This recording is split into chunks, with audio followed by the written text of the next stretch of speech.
মনে করো না 2-4 জন ফালতু লোকের কারণে, 2-4 জন চরিত্রহীনের কারণে পৃথিবী ইসলাম আটকায় যাবে না। বাপ, ইসলাম আছে, ইসলাম থাকবে, আল্লাহর দিন থাকবে। আবু জেহেল সেদিন বিরোধিতা করছে, আবু জেহেল নাই, ইসলাম আছে। আবু লাহাব নাই, ইসলাম আছে, আছে না?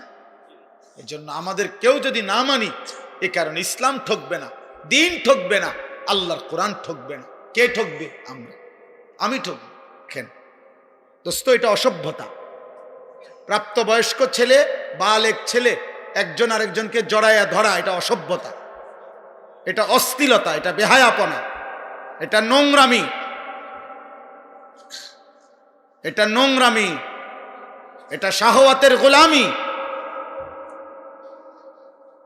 হাইসো না, তামসা মনে করো না, নিজেরে নিজে নষ্ট করে দিও না। আমি বললাম কমপক্ষে 15 বছর থেকে 14-এর পরে 15 বছর বয়স যখন ছেলেটার হয়, তখন সে বালেগ হয়, তার বীর্যপাত হয় যে কোনো সময়, তখন সে প্রাপ্তবয়স্ক, তার উপরে গোসল ফরজ হয়, তখন তার ভিতরে যৌন চাহিদা পূর্ণ থাকে। তখন থেকে, সেই থেকে যেই সমস্ত ছেলে পেলে এরকম প্রচন্ড আকর্ষণে একজন আরেকজনকে জড়ায়া ধরে, এটাও সমকামিতার অংশ, এটা গুনার অংশ, এটা ভালোবাসা না, এটা বন্ধুত্ব না, এটা অবৈধ, এটা অসভ্যতা। তুমি তাকে এইভাবে প্রচন্ড ভাবে জড়িয়ে ধরবা কেন? বলবেন আপনি হুজুররা একটু বেশি বাড়াবাড়ি। না, বাড়াবাড়ি না, বাড়াবাড়ি না, তোমারে জাহান্নাম থেকে মুক্তি চাও দেওয়া, তোমারে ফিরাবার চেষ্টা করা, বাপ, ফেরাবার চেষ্টা করা। এই জন্য দুষ্ট, কোরআনুল কারীমে আল্লাহ বলছে ওয়ালা তাকরাবুজ জিনা, শুধু জিনা করো না এটা বলে না, আল্লাহ বলছে যত ভাবে হইতে পারে জিনা, ব্যভিচার, নিজের এক কথায় লজ্জাস্থানের যেই কোনো গুনাহ হইতে পারে তার কাছেও যেও না, কাছেও যেও না। এজন্য কোনো মেয়েকে দেখলে তো আর আমি তার সাথে জিনা করি নাই না, এটা ধীরে ধীরে তোমাকে জিনার দিকে নিয়ে যাবে, এর সাথে হোক আর অন্য কারো সাথে। কমপক্ষে না পারলে মন তো চাইবে, কমপক্ষে হারাম কল্পনা তো জাগবে।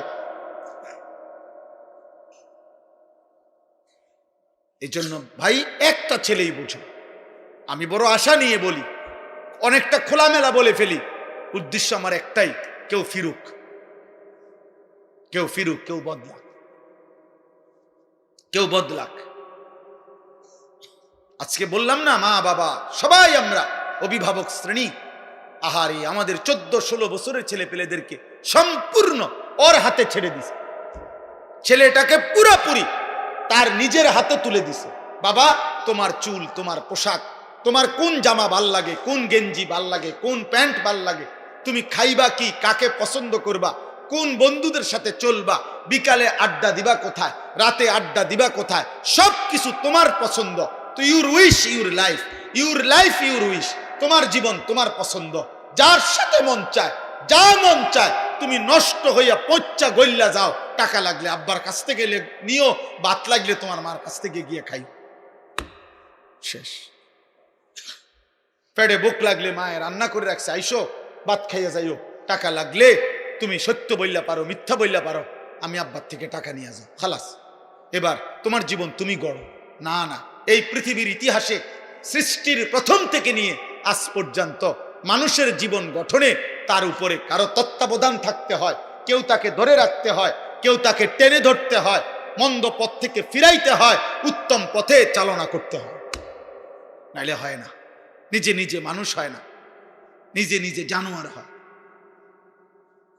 নিজে নিজে জানোয়ার হয়।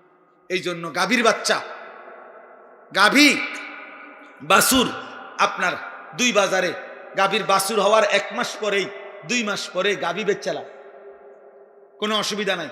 বাছুর এড়ে এমনি আমনের দৌড়ায় মোড়ে 1 মাস খাইয়া এটা বাচ্চা যাবে, কারণ এর কোনো তরবিয়তের কিছু নাই, এর কোনো আখলাক গঠন, চরিত্র গঠন, জীবন গঠনের কোনো বিষয় নাই। কিন্তু মানুষের বাচ্চা আর গাভীর বাচ্চা এক না। মানুষের বাচ্চা কারো তত্ত্বাবধানে থাকতে হয়, বাবা খেয়াল রাখতে হয়, মা খেয়াল রাখতে হয়, অভিভাবক খেয়াল রাখতে হয়। আমি ঘরের বারান্দায় বসছি, আমার মা আমার ডাক দিয়ে ভিতরে নিয়ে আসছে, আব্বা ভিতরে আইয়া বইও। আমি বলছি মা কি হইছে?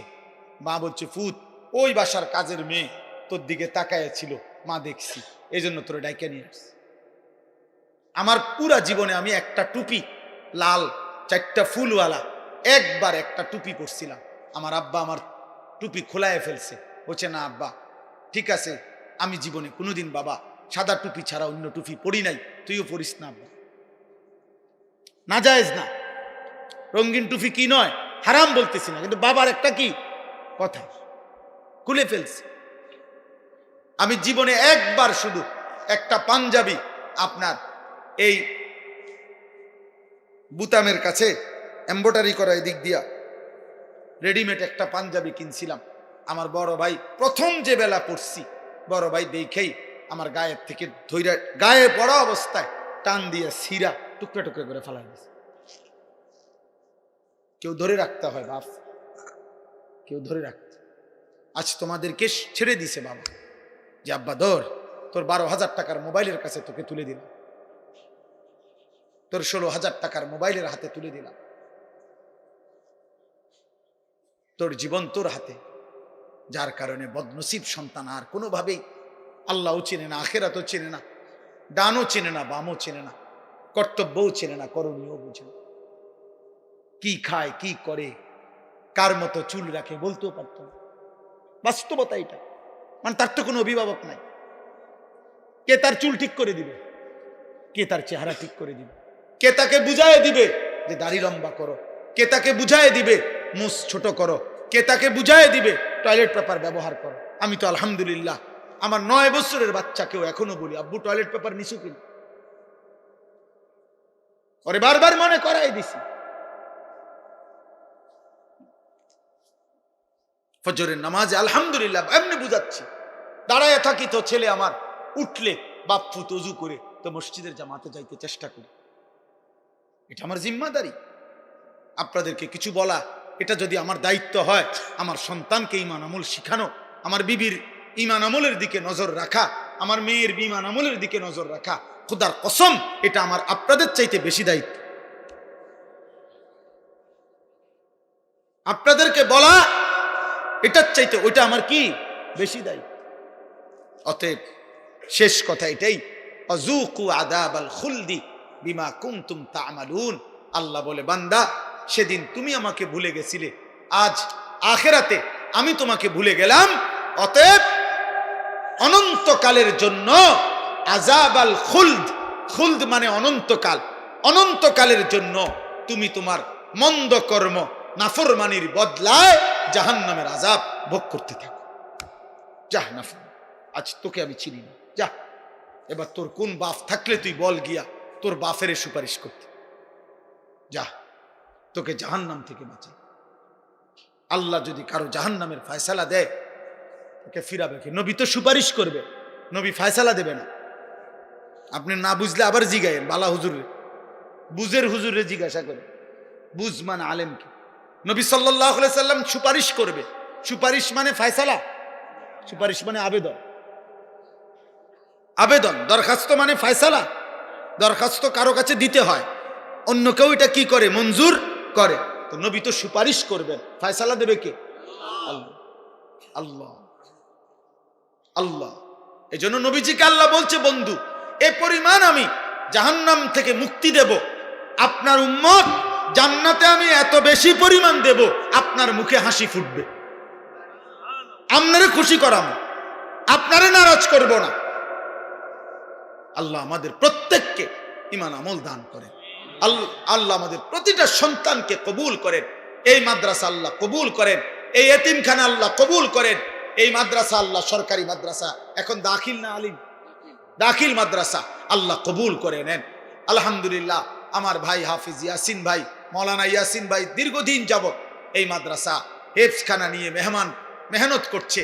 আলহামদুলিল্লাহ সেই নাসির ভাই যখন আমার কাছে গেছিলেন বলছিলেন, সেই থেকে নিয়ে নিয়মিত আমরাও মাঝে মধ্যে যখনই সুযোগ পাই আসতে চেষ্টা করি। আজকেও সেই সূত্রে আসলাম। আমরা আপনাদেরকে ভালোবাসি, আপনারাও আমাদেরকে মহব্বত করেন, আমরা জানি। প্রিয় যুবক ভাই, নওজোয়ান ভাই, সবার কাছে বলি, আব্বা এমন সুন্দর জীবন নষ্ট করো না। এই পৃথিবীতে চরিত্রহীনতায় মৃত্যু হইলে নারী, ছবি, জিনা, ব্যভিচার, মদ, জুয়া, অসৎ চরিত্র নিয়ে দোস্ত মৃত্যু হলে খোদার কসম আব্বা তোকে কেউ মনে রাখবে না, তোরে কেউ মনে রাখবে না বাপ। কোন নাফরমানকে পৃথিবী মনে রাখে না রে বাপ। কোন পাপীকে পৃথিবী সম্মানের সাথে স্মরণ করে না। ফেরাউনের নামে পৃথিবীর কোন কুত্তার নামও নাই, নমরুদের নামে পৃথিবীর কোন কুত্তার নামও নাই। কিন্তু যখন জীবিত ছিল তখন তো দুনিয়া ভোগ করছে না? ফেরাউন তো বাদশাহ ছিল, তো হে কি ভানি ভাত খাইছে? সে কি শুধু ডাল ভাত খাইছে? নমরুদ তো বাদশাহ ছিল। সবচেয়ে বেশি অঞ্চলের বাদশাহ এই পৃথিবীতে যে কয়জন, তার মধ্যে নমরুদ একজন। আবু জেহেলের নামে পৃথিবীর কোন কুত্তার নামও নাই। কিন্তু সেদিন আবু জেহেল যেই সাহাবাদেরকে জুলুম করছে, ওই সাহাবাদের নামে পৃথিবীর কোটি কোটি ইমানদারের নাম আছে। উমাইয়া ইবনে খালফ যেই বেঈমান হযরত বেলালকে কষ্ট দিছে, তার নামে পৃথিবীর কোন জানোয়ারের নামও নাই, কিন্তু বেলালের পবিত্র নাম কোটি কোটি ইমানদারের আছে। মুমিনের নাম থাকে। আমি একটা ছেলেকেই বললাম, একজনকে, তোমাকেই বলছি ভাই, আমি ভোটের আশায় না যে সবার ভোট দরকার, আমি ভোটের আশায় তো আসি নাই, আমি আসছি আখিরাতের আশা। এই জন্য দয়া করে চলেন আজকের এই কালাচাঁদ কান্দি মাদ্রাসা এতিমখানার এই মুবারক মাহফিলে এই শেষ বেলায় আমরা দোয়া করি মালিকের কাছে। আর প্রত্যেকটা ভাই, যুবক, কিশোর, বয়স্ক বাবা নিজ নিজ ঈমান, আমল, আখিরাতের জন্য, গুনাহ ছেড়ে দেওয়ার জন্য আমরা দোয়া করি। ছেলেরা তুমি ফিকির করো, আল্লাহ বরকত দেবে ইনশাআল্লাহ। প্রতিদিন আমি আশার খবর বলি, প্রতিদিন এই গুনার রাজ্যে, গুনার এই সয়লাবের মধ্যেও প্রতিদিন উল্লেখযোগ্য পরিমাণ ছেলে পেলে, কিশোর, যুবক, মুসলিম প্রত্যেক দিন আলহামদুলিল্লাহ বাংলার জমিনে গুনাহ আর অসভ্যতা ছেড়ে দিয়ে আল্লাহর পথে ফিরতেছে আলহামদুলিল্লাহ। এমন ছেলের খবর যদি তোমার দরকার হয় আমার সাথে যোগাযোগ করো, আমি শোনাবো ইনশাআল্লাহ। আমি নাম দেব, ঠিকানা দেব, তুমি দেখে আইসো। যে ছিল চরিত্রহীন সে এখন ইমানদার। যে মেয়ে ছাড়া, নারী ছাড়া বুঝতো না, সে এখন পাক্কা তাহাজ্জুদের রাত গভীরে চোখের পানি ফেলে সেজদা করে। মনে করো না 2-4 জন ফালতু লোকের কারণে, 2-4 জন চরিত্রহীনের কারণে পৃথিবী, ইসলাম আটকায় যাবে না বাপ। ইসলাম আছে, ইসলাম থাকবে, আল্লাহর দ্বীন থাকবে। আবু জেহেল সেদিন বিরোধিতা করছে, আবু জেহেল নাই, ইসলাম আছে। আবু লাহাব নাই, ইসলাম আছে, আছে না? এই জন্য আমাদের কেউ যদি না মানি, এ কারণে ইসলাম ঠকবে না, দ্বীন ঠকবে না, আল্লাহর কোরআন ঠকবে না। কে ঠকবে? আমরা, আমি ঠকব। আল্লাহ আমাদেরকে মাফ করে দেন। আমার জন্য দোয়া করবেন, আমার মাদ্রাসার জন্য দোয়া করবেন। আমার যে ছোট্ট মাদ্রাসা কুমিল্লা ক্যান্টনমেন্ট ময়নামতি সাহেবের বাজার, প্রতি মাসের 2য় শনিবার মাসিক ইসলাহি মাহফিল হয়। আগামী শনিবার 13ই ডিসেম্বর ইনশাআল্লাহ সকাল 10টা থেকে 12:30 পর্যন্ত মহিলাদের জন্য বয়ান হয়। আসর থেকে এশা পুরুষদের জন্য বয়ান হয়। ছেলেদেরও দাওয়াত দিলাম, বাবাদের কারো সুযোগ থাকলে যাওয়ার চেষ্টা করবেন। আমার একটা দোয়া চাই বিশেষভাবে। আমি একটা 1 মিনিটে বলি, আমার জীবনের একটা বড় স্বপ্ন, মুসলিম কিশোর যুবক ছেলেরা আল্লাহর দিকে ফিরবে, আল্লাহর দিকে ব্যাপকভাবে ফিরবে, নামাজি হবে, আগামী দিনে ইনশাআল্লাহ মাহদির পক্ষে লড়বে, এমন একটা স্বপ্ন আশা নিয়ে মুসলিম কিশোর যুবকরা যেন ব্যাপকভাবে ওযু, নামাজ, ঈমান, আমল, আখলাক, চরিত্র শিখতে পারে। এজন্য আমি একটা ভিন্ন উদ্যোগে আমার মাদ্রাসায় 118 শতক জায়গা একসাথে আমি কিনছি, প্রায় 2.5 কোটি টাকার উপরে জায়গার দাম, মাটির দাম। একটা উদ্দেশ্য, এই স্কুল, কলেজ, ইউনিভার্সিটি সহ সর্বস্তরের মুসলমান যেন বছরের যেই কোনো দিন, যার যেটুকু সময় আছে, এটুকু সময় যখনই আসবে কিছু না কিছু দিন শিখবে, ওযু, নামাজ, সূরা, কেরাত, দোয়া, কালাম, এরকম একটা আশা নিয়ে আমি একটা পূর্ণাঙ্গ বড় মাদ্রাসা করতে চাই।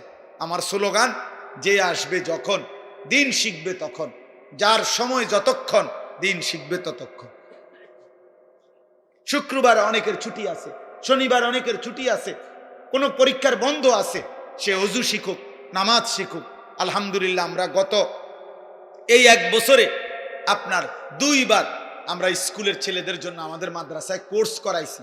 এই পর্যন্ত প্রায় 450 ছেলে, না 350, 150, 500 ছেলে মোট এই পর্যন্ত আলহামদুলিল্লাহ 2 বারে আমাদের 30-32 জন ওস্তাদের কাছে 3 দিন লাগাতার থাইকা।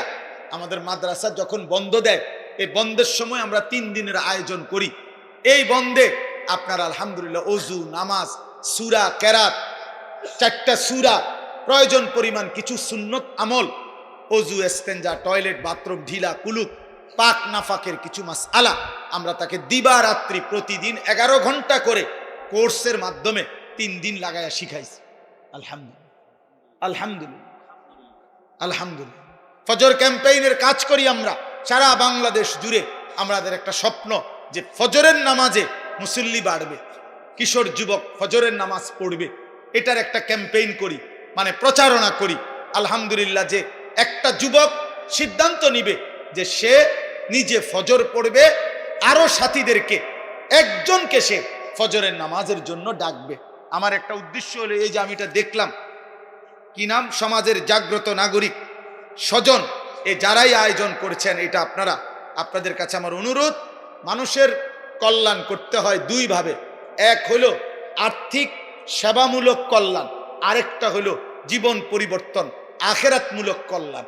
একটি মুসলিম সংগঠন যেই হোক, যেখানে হোক, তাদের প্রথম দায়িত্ব হলো মুসলমানদের ঈমান, আমল, আখিরাতমুখী জীবন গঠনের কোনো না কোনো চেষ্টা করা। আর দ্বিতীয় দায়িত্ব হলো তাদেরকে সেবামূলক, অসহায়, গরিব, এতিম, দুস্থ, বিপদগ্রস্ত, বন্যার্ত, যেই কোনো ক্ষেত্রে তাদের পাশে দাঁড়ানো, আর্থিক সহযোগিতা করা, এটা একটা দায়িত্ব। আর জীবন পরিবর্তন একটা দায়িত্ব। এই জন্য এই ফজর ক্যাম্পেইনের কাজ আপনারা করতে পারেন।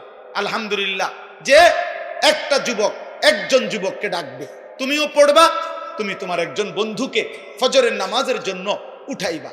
এই তোমরা 2 জন হইলে, তোমরা 2 জন আবার 2 জনকে বললে 4 জন হবে, 4 জন বললে 8 জন হবে, 8 জন বললে 16 জন হবে। এটা কোনো দল না, আগামী নির্বাচনে প্রার্থী হমু এমন কিছু না, শুধু আখিরাতের জন্য, নামাজের জন্য। এটা আমি অনুরোধ করলাম। আমার অনুরোধ, আমরা প্রত্যেকে আখিরাতমুখী ভালো কাজের সাথে অংশগ্রহণ করব ইনশাআল্লাহ। আমার